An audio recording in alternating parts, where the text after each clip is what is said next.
नमस्कार, अड्डा पर आपका स्वागत है। मैं हूं विनोद। कांग्रेस की अभी 12वीं लिस्ट आई है।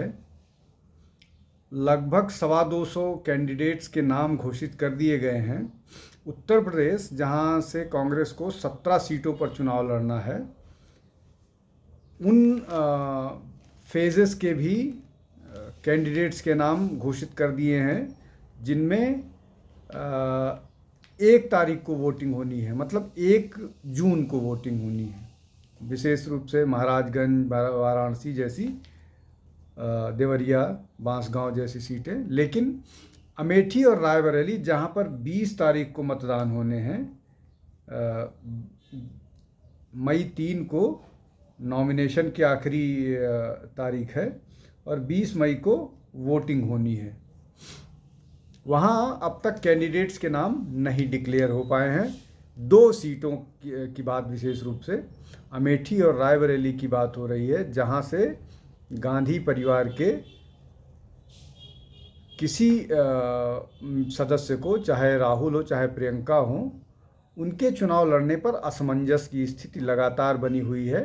हालांकि राहुल को वायनाड से पहली ही सूची में उनका नाम घोषित कर दिया गया था और आज वो वायनाड से अपना नॉमिनेशन दाखिल करेंगे। दो चीज़ें आज होनी है। एक, सोनिया गांधी राज्यसभा के रूप में सदस्यता शपथ लेंगी, और दूसरा, राहुल गांधी आज अपना नॉमिनेशन वायनाड में फाइल करेंगे।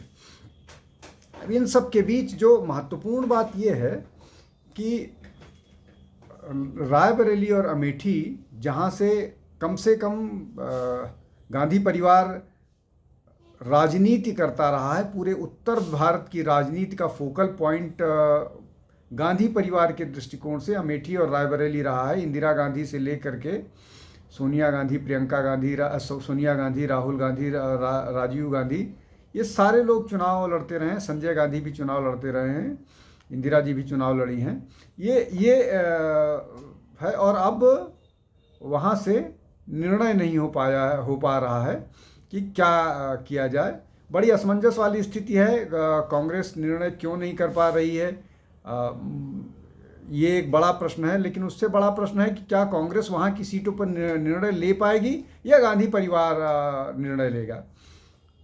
लगातार इस तरह की खबरें थी कि प्रियंका गांधी चुनाव लड़ने से मना कर रही हैं। राहुल गांधी का नाम अगर एक सीट से घोषित किया जा सकता है तो दूसरी सीट से घोषित क्यों नहीं किया जा सकता। अगर वो कांग्रेस के कैंडिडेट्स, बीजेपी के कैंडिडेट्स का इंतजार कर रहे हैं, तो स्मृति ईरानी का नाम अमेठी से पहले ही घोषित किया जा चुका है, तो अमेठी पर तो अब कोई कन्फ्यूज़न वाली स्थिति भाजपा की तरफ से है नहीं। और दूसरा ये कि अब अलायंस भी INDIA का फाइनल हो गया है। उत्तर प्रदेश में 17 सीटें और 63 सीटों का फैसला हुआ है। 63 सीटें समाजवादी पार्टी लड़ेगी और 17 सीटों पर कांग्रेस लड़ेगी। लेकिन उन सब के बीच भी कोई निर्णय नहीं हो पाया है। अगर पहले के चुनाव की बात करें, जैसे अगर पिछले चुनाव की भी बात करें, तो पिछले चुनाव में जो स्थिति थी कि पहली ही सूची में राहुल गांधी और सोनिया गांधी का नाम था कि ये दोनों यहाँ से चुनाव लड़ेंगे। लेकिन बाद में शायद ग्राउंड रिपोर्ट कुछ इस तरह की रही होगी, जिसके कारण राहुल गांधी को वायनाड भी भेज दिया गया और वो 2 सीटों पर चुनाव लड़े। और शायद कांग्रेस का डर सही साबित हुआ और वो वायनाड से चुनाव जीत के आ गए, अन्यथा वो संसद में भी नहीं पहुंच पाते। खैर, और 2024 की स्थिति देखें तो सोनिया गांधी पहले ही राज्यसभा में जा चुकी हैं। वायनाड से नाम घोषित किया जा चुका है। 12 सूची अब तक आ चुकी हैं।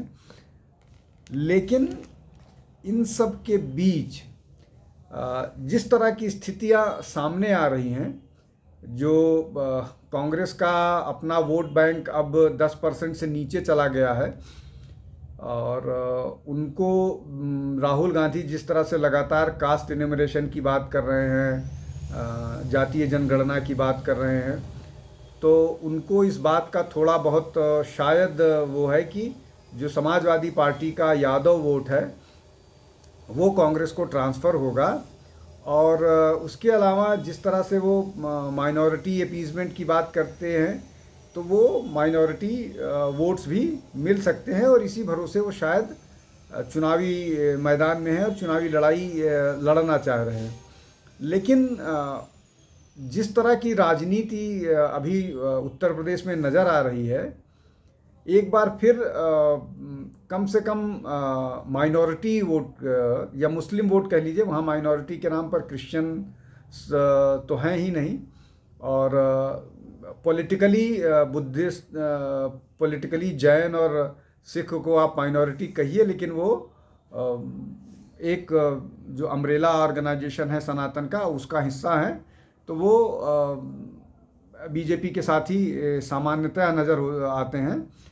तो माइनॉरिटी के नाम पर जो मुस्लिम बसते हैं, वो इस बार किधर जाएंगे, इसको लेकर के एक प्रश्न है। और क्या वो समाजवादी पार्टी और कांग्रेस के साथ जाएंगे? अगर आप रामपुर की बात करें, रामपुर में जिस तरह से कैंडिडेट को लेकर के लगातार बदलाव होते रहे हैं, रामपुर में आजम खां जिस कैंडिडेट को चाहते थे उस पर बात नहीं बनी, तो ये एक कन्फ्यूज़न है। और आम आदमी और आजम खां माइनॉरिटीज़ के बीच बड़ी मजबूत पकड़ रखते हैं, कम से कम रामपुर के आसपास के इलाकों में। दूसरा ये कि जिस तरह से अभी मुख्तार अंसारी वाला मामला हुआ है, उसके बाद माइनॉरिटी पोलराइजेशन, मुस्लिम पोलराइजेशन की बात भी आएगी। अब मुस्लिम पोलराइजेशन में क्या जो समाजवादी पार्टी है वो मुसलमानों के वोट अपनी तरफ ले पाएगी, या असदुद्दीन ओवैसी जो मुख्तार अंसारी के घर पहुंच गए, उनके भाई उनके बेटे से मिल के आए, क्या मुस्लिम वोट्स उनके साथ जाएगा? या मायावती जिन्होंने अपनी सूची जारी की है, उसमें काफ़ी सारे मुसलमानों को तवज्जो दिया गया है, तो मुसलमान उनके साथ जाएंगे। असदुद्दीन ओवैसी ने पल्लवी पटेल जो अपना दल कमेरावादी की महासचिव हैं और सिराथू से एमएलए हैं, वो अब अखिलेश का साथ छोड़ दिए हैं, और उन्होंने एक नया संगठन बनाया है, नया संगठन असदुद्दीन ओवैसी के साथ मिलकर बनाया है, जिसका नाम है पीडीएम, पिछड़ा दलित और मुस्लिम। पहले उस संगठन का नाम, संगठन मत कहिए, पहले ये बात करते थे पीडीए की, पिछड़ा दलित अल्पसंख्यक, लेकिन अब ये पिछड़ा दलित और मुस्लिम की बात कर रहे हैं। तो क्या मुसलमान समाजवादी पार्टी या कांग्रेस के अलायंस को छोड़ करके इनके साथ जाएगा? ये एक बड़ा कन्फ्यूज़न है। लेकिन सामान्यतः ये होता है वोटिंग पैटर्न में कि जो आखिरी दिन होता है उस दिन निर्णय होता है विशेष रूप से मुस्लिम वोट्स का, कि वो किधर जा कर के वोट करेगा। लेकिन अगर मान लीजिए बहुजन समाज पार्टी का कैंडिडेट मुस्लिम है और समाजवादी पार्टी का कैंडिडेट भी मुस्लिम है, तो व्यक्तिगत संपर्कों से बंटवारा होगा दोनों वोटों में। ऐसा नहीं है कि 100% वोट जाएगा। और इस तरह की स्थितियां बहुत सारी कॉन्स्टिट्यूंसी में, 15 से 20 कॉन्स्टिट्यूंसी में इस तरह से होगा, और निश्चित तौर पर वहाँ पर होगा जहाँ पर मुस्लिम ज़्यादा संख्या में है। तो ये सारी चीज़ें कितना फ़ायदा पहुंचाएगी। और इसको जो टिकट डिले किया जा रहा है विशेष रूप से अमेठी, वहाँ पर तो इस तरह के फैक्टर्स भी नहीं हैं।